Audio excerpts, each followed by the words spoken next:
Les titres à la une de l'actualité de ce soir. La machine de l'insécurité a emporté un homme d'affaires ce jeudi 27 août.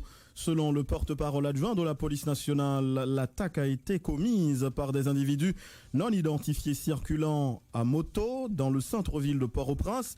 À la mi-journée, Michel Saillé est mort sur le champ alors que son épouse et leur chauffeur Carl Jérôme en sont sortis blessés et actuellement hospitalisés.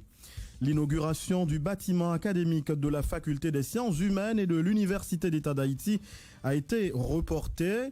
Des étudiants de la dite entité se sont opposés à la cérémonie ce jeudi 27 août à cause d'une éventuelle participation de certains officiels du gouvernement.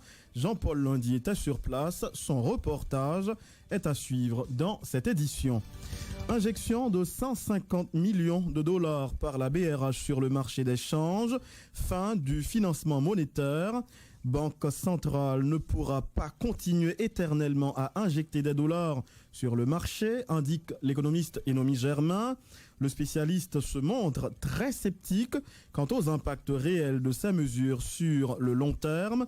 L'économiste souligne toutefois que la gourde a connu une certaine appréciation cette semaine grâce à cette intervention considérée aussi comme un moyen de pression psychologique sur les spéculateurs.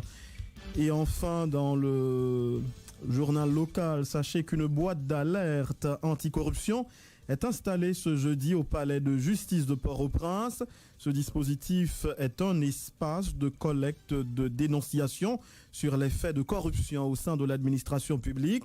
L'ULCC se vante par cette initiative dont elle est l'instigatrice de remplir sa mission qui est de combattre la corruption dans le pays.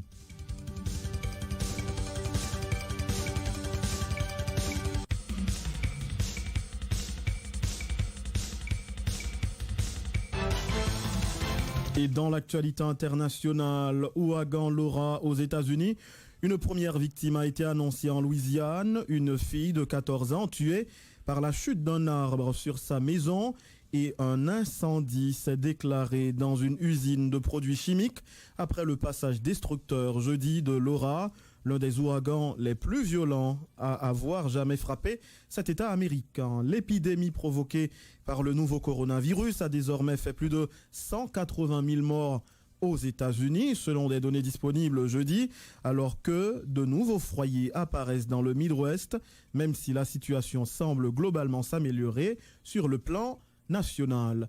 Et comme tous les soirs, c'est avec l'actualité insolite que l'on mettra un terme à ce journal. On ira en Belgique où un détenu refuse de sortir de prison car c'est le jour des frites.